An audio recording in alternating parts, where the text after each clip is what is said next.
Welcome back everybody. This week we're gonna explore pan sauces, but not with meat or steaks, and we're gonna learn how to make a pan sauce using fish. Fish fillet, you can use white fish, or here today I'm gonna attempt this with salmon. We're gonna be using a recipe which is a kind of a Normandy style recipe where we're gonna be cooking our salmon in cider, and we're gonna be serving it with a cider velouté.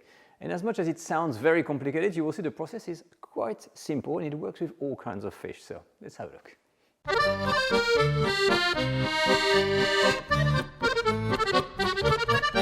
So look at this, as I said, not many ingredients. I'm using little salmon fillet and I've chopped, and I'm not using much because it's just to show you the process a little bit. But in terms of ingredient here, even for our velouté, it's going to be extremely simple. There's no fish stock to have. This is the home version, by the way, on how to make this. So we're going to have cider, like I said, for the main taste of our sauce. For the velouté, we're going to use flour and butter to make a roux. And then all what we have is shallot, a bay leaf, a hint of lemon, and of course, some cream, some salt and pepper. That's all we need. Now, when it comes to pan sauces, there are two methods. The restaurant method, the true method, is by reduction. It works better when you use wine, meaning that you poach the fish in wine with stock. And then you have to reduce the liquid very much to concentrate the taste, then add your cream, etc., etc. It can be harder because it's longer, you have to wait for the reduction, it can be tricky, and you also don't yield as much sauce. The velouté is much more home-friendly because we're going to make a roux first, butter and flour together as a thickening agent, and once our fish is poached, we can just pour the cooking liquid in there, thicken it, add some cream, and we're done. So you're not losing much of the flavor of the cider, and you're also keeping, a good amount of sauce, which is always welcome when you make this. So let's start by making the roux. The roux, typically, same amount of butter and flour. Because this is a home cooking recipe, you can sometimes add a bit more butter. That's what I'm doing here. So the first thing we do here is to melt the butter on a low to medium heat. The butter is now melted. I'm taking all of the flour all at once in here, and I'm going to use my whisk and mix everything together. I am done. My butter and flour are foaming away. I've reduced my heat. I'm going to reduce it even more, and we're going to be cooking this for a white roux about 2 to 2.5 minutes. That's it. Okay, so we're all done. We are making a white roux. I'm immediately turning my heat off, and I'm taking my pan off the heat on a cold surface to avoid this to continue cooking. And now for the big question, how do we cook fish when we want to make a pan sauce? Well, usually, or most of the time, it is shallow poached. Shallow poached means we're going to be cooking it in a liquid, but not totally submerged. You can, using a court bouillon, but this method is slightly different. So what does it mean? It's very simple. We're going to take a bit of the cider in here, okay? We're going to put this, and I'm going to take my salmon fillet. You can use other fish, and we're going to place them. You see, I'm using a very small pan, fit for purpose. I've got a little bit of space, okay, in the cider, followed by some seasoning of salt and pepper. I'm running out of pepper here, doesn't matter. Oh, a bit of salt. Once you're done with the salt and pepper, I'm using some thinly diced shallot. 1 or 2 teaspoons is usually enough. Now, but I like to judge by, just by the look. So you see here, when I'm not measuring anything, I've got some shallots on here, there's some shallot in the sauce, and we're going to keep them. So you want some, but don't overdo it. Otherwise, you're going to have a sauce just with shallots, okay? So that's for this one. Next, a little bay leaf. I'm going to place it there, and then I'm going to show you something special. So that's something special I'm going to show you is we're not going to use a lid, but a piece of parchment paper as a paper lid. But you see, I've applied butter all over the paper instead of putting butter in here. So before we do so, you can see the level of liquid in here. I'm going to add, not on the fish usually, just a little bit, but that's it. You see, it's barely sitting in the water, and it's going to be kind of steaming. For the parchment paper, the butter side down, so over the fish, okay? And I'm going to make sure this is like a papillote. It's going to stick to the side, and I've got a little hole here for the steam, okay? I'm going to put everything in there. And I'm going to simply turn my heat on to medium and wait for the liquid to start simmering. Now, while we're waiting for this to simmer, you can preheat your oven at 50 degrees Celsius. We're going to need this to keep the fish warm. And I can answer the question, why do we use a paper lid and not a standard lid? Because the paper lid, it allows for the fish to cook, prevent it to dry on the top. and it also allows for lots of vapor to evaporate. So you're reducing the liquid, you're cooking the fish, okay, and you protect the fish with the paper to avoid it getting crusty, dry, and not good looking. Okay, that's the whole purpose. I think it's about simmering here. Wait a bit more. Okay, and when we got a good simmer, we're going to reduce the heat to about medium, maximum. We want to get a slow cooking.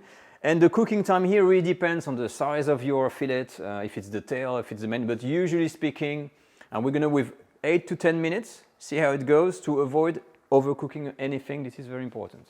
After 12 minutes, I've left them 12 minutes because they were not cooked exactly on the top. I'm taking them out and reserve each fillet on a plate here, okay?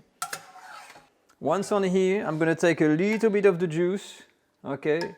Just to avoid any drying, but not much. You want to keep some for the sauce, okay? And I'm going to cover again using that parchment paper and put it on top.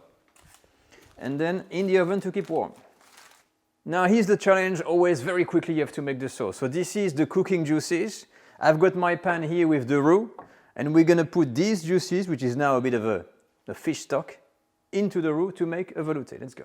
So we have our fish fumé, we've got our cold roux on here, we're going to filter the sauce, everything in there, boom, over here. You're going to take your whisk while it's hot, mix with the roux, and then we're turning our heat off to medium high, and we're going to start to thicken that sauce. So very quickly you see that the sauce become a velouté, meaning it's a thick kind of sauce.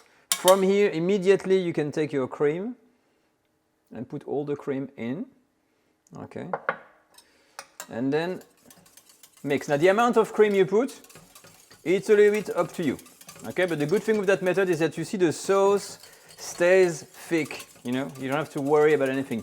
You could even add some little sauté mushroom if you wanted, but, and we're almost done. As soon as the cream is hot like this, that's it. Okay, you can start to taste. So you're going to taste your sauce. Yeah. A bit of salt, maybe a hint of pepper. There we go. And with that, the last touch, lemon juice. Usually a teaspoon or two maximum. Huh? Because it's fish, remember. And we're going to be done. We're warming this up, mixing, tasting again, and it is ready. As soon as it's ready, I've taken my fish and I poured all the excess juices in the velouté, and this is the result. We have ourselves a cider velouté we're serving now immediately. And here we are. As soon as it's done, you have to plate, of course, not in front of everyone, but you put your piece of salmon, and of course it looks quite terrible right now. So what you need to do here, of course, is the spooning of sauce. And this is where the velouté sauce is going to come into play. I'm not doing tons of decoration. It's just to show you a little bit on the fly what you can do. You can come up with something much better. And a little grind of pepper. And that's it. We're ready to dig in. And now let's try that fish. So the goal of the exercise here is not to make a stellar presentation on anything. It's just to show you how at home you can poach a fish, a white fish or a salmon, and then make a very quick velouté. This is a cider velouté. And the advantage is that it coats everything. You see, if it's too liquid, it's going to fall on the side, it's not going to stick, and you're not going to have that kind of sauce effect. Okay, so sorry about the presentation or anything like this. I think my fish is a bit too cooked. Let's see. No, actually it's not too bad. So it's got a nice color, and you've got that beautiful sauce that is now infused, of course, with the salmon taste and the cider. So let me try that because I'm quite curious. You know what? The combination is much better than I thought. Actually, the taste of the salmon with the cider, I think the cider I've used was maybe a little bit too sweet, but with that hint of lemon in there, it actually works pretty well. Now you could adjust the lemon to have a bit more. The sauce, nice sauce. Lovely. It's a okay. I have to explain. It's really a kind of nice, delicate, silky type of sauce, and you really feel what I like. You really feel the cider into it, the hint of lemon, but it's got the fish taste, and it marries very, very well. And it really goes well. It's kind of a delicate, restaurant style, delicate sauce, delicate sauce. I think today I really again reconnected with these classic techniques, and while a lot of people tend to think, oh, you know, the classic French cuisine is kind of gets old, so it's the same techniques, but you know what? These techniques, they work. Because this sauce, honestly, you make it at home, and as you can see, it's not hard to make, and you really get something that you feel like in a restaurant. Try it out at home and tell me what you think in the comment section, because that is simple, but it's good and it works really well, especially with salmon. I highly recommend it. But anyway, that's it for this week's video. I hope you've enjoyed the little technical aspect, and please do some fish. Try these pan sauces with fish because they're actually delicious, and it's a big change compared to the steaks. I'll see you all next time for another cooking video. Take care all. Bye bye.